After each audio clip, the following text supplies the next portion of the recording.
మిథున రాశి. ఈ రాశి వారికి ఈరోజు అనుకూలంగా చెప్పుకోవచ్చును.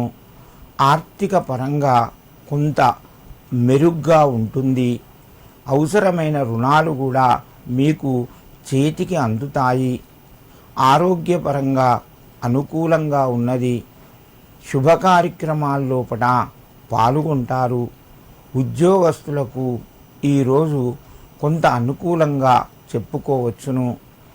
తోటివారి సహాయ సహకారాల వలన మీరు పై అధికారులతోని మెప్పు పొందుతారు.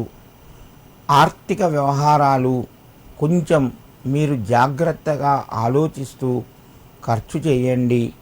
మిథున రాశి వారు ఈరోజు లక్ష్మీ వెంకటేశ్వరాయ నమః అని చెప్పి స్మరించుకొని 3 వత్తులతోని దీపాన్ని వెలిగించి ఆ స్వామివారికి అమ్మవారికి సమర్పించి మీ కార్యక్రమాలు ప్రారంభించండి. మరింత శుభయోగం కలుగుతూ ఉంటుంది.